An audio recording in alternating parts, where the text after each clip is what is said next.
want to rule? Do you see the problems in your country and know how to fix them? If only you had the power to do so. Well, you've come to the right place. But before we begin this lesson in political power, ask yourself, why don't rulers see as clearly as you, instead acting in such selfish, self-destructive, short-sighted ways? Are they stupid, these most powerful people in the world, or is it something else?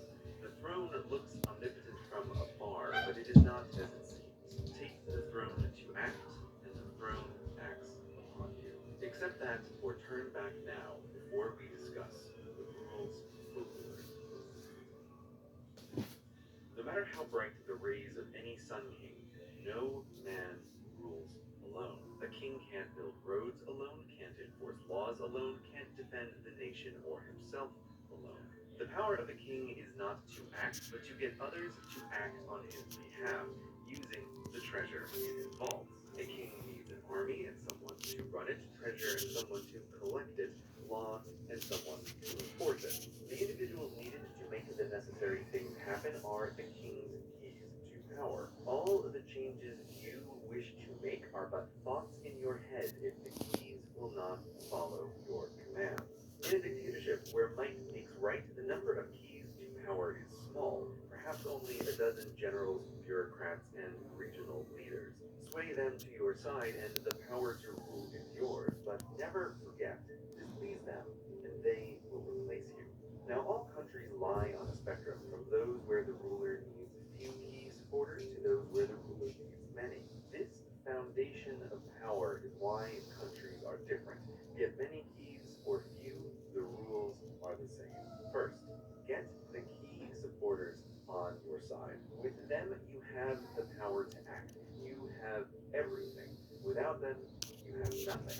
Now, in order to keep those keys to power, you must, second, control the treasure. You must make sure your treasure is raised and distributed to you for all your hard work and the keys needed to keep your position. This is your true work as a ruler, figuring out how best to raise and distribute resources so as not to topple the house of cards upon which your throne sits. Now, you, aspiring benevolent dictator, may want to help your citizens, but your control of the treasure is what matters. Keep those keys loyal. But there's only so much treasure in your vault, so much wealth your kingdom produces. So beware.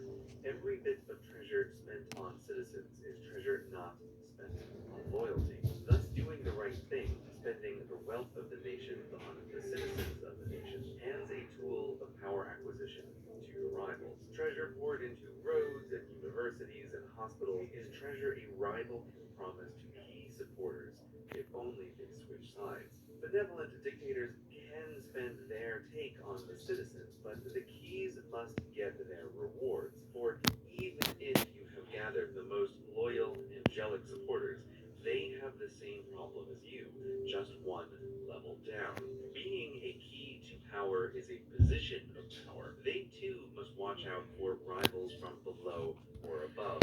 Thus, the treasure they get must also be spent to maintain their position. The loyal and dim may stay by your side no matter what, but smart key supporters will always watch the balance of power, ready to change allegiance if you look to be the loser in a shifting web of alliances. In countries where the keys are few, the rewards are great, and when violence rules, the most ruthless are attracted, and angels that build good works will lose to devils that don't. So buy all the loyalty you can, because loyalty in dictatorial organizations of all kinds is everything, for the ruler anyway. Thus, the dictatorship exposed. A king needs his court to raise the treasure to keep the court loyal and keep raising the treasure. This is the self-sustaining core of power. All outside is secondary. Now, a king with many key supporters has real problems. Not just their expense, but also their competing needs and rivalries are difficult to balance. The more complicated the social and financial web between them all, the more able a rival is to sway a critical mass. The more key supporters a ruler has on average, the shorter their reign.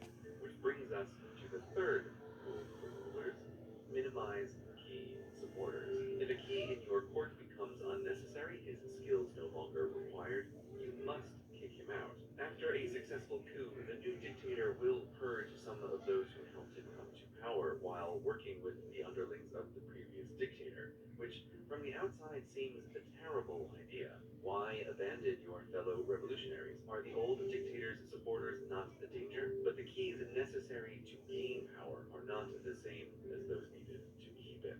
Having someone on the payroll who was vital in the past but useless now is the same as spending money on the citizens. Treasure wasted on irrelevance. And by definition, a dictator that pulls off a coup has promised greater treasure to those switching sides. The size of the vault has not changed, so the treasure must be split among fewer. A dictator that sways the right keys, takes control of the treasure, cuts unnecessary spending, kills unnecessary keys, will have a long and successful career. Seeing the structure unveiled, you might be excited to get started and control a country to the benefit of you and your cronies. Or you might be exhausted, wishing to do good but seeing the structural difficulties. Now turn to democracy for salvation. So let us discuss rulers as representatives.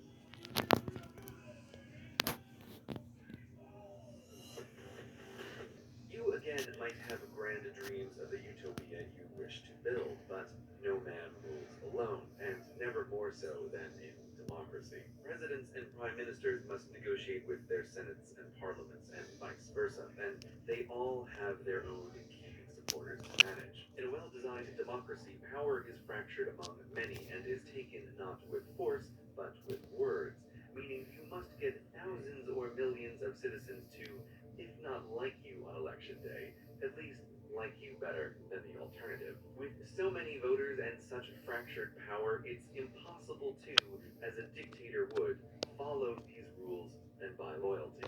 Or is it? Of course not. Don't think of citizens as individuals with their individual desires, but instead as divided into blocks. The elderly or homeowners or business owners or the poor. Blocks you can reward as a group. Democracies have wildly complicated tax codes and laws, not as accident, but as reward for the blocks that get and keep the ruling representatives in power. Farming subsidies, for example, have nothing to do with the food a nation needs, but entirely with how key the vote of the farming bloc is.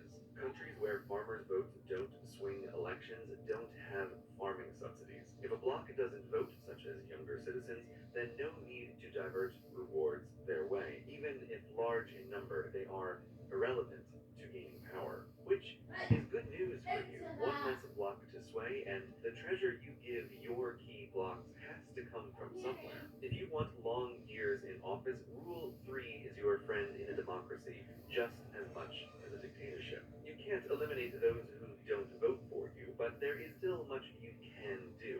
Once in power, make it easier for your key blocks to vote and harder for others. Establish voting systems that reduce the number of blocks you need to win, the more rivals you get.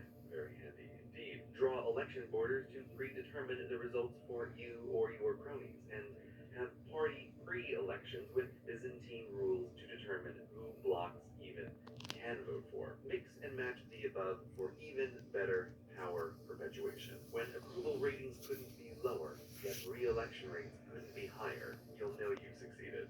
Now, enough with thinking about the citizens. Even in a democracy, there still are very influential individual key supporters you need on your side, because their money or influence or favors keeps you in power. While you can't just promise to give them treasure directly as a dictator would, you can create loopholes for their investments, pass laws that they've written, or bring connections, not to the door, but contracts for their business. You, as a ruler, do have roads to build, or computers to maintain, or buildings to construct. No man rules alone, after all. Or you could take the moral path and ignore the big keys, but you'll fight against those who didn't. Good luck with that. Corruption is not some kind of petty crime, but rather a tool of power in democracies and dictatorships. But more on that another time. So accept the favors, sway the key blocks, and you will get into power, ruling with actions that look contradictory and stupid to those who don't understand the game. privately helping a powerful industry you publicly denounced, or passing laws that hurt a bloc that voted for you. But your job isn't to have a consistent, understandable, moving policy, but to balance the interests of your keys to power, big and small. That is how you stay in office. Now, with all this headache of being a representative, you may wonder, looking at Rule 3, why couldn't you skip all this block building, favor trading nonsense and just bribe the army to take power? We must finally turn to taxes and revolts. You must understand Rule 2 and how the treasure is raised and used to hold the country together. If we graph the tax rate of countries versus the number of key supporters the ruler needs, there's a clear relationship. More democracy, lower You're being taxes. chicken, If man. you are sitting comfortably in a cushy democracy, you may scoff at this.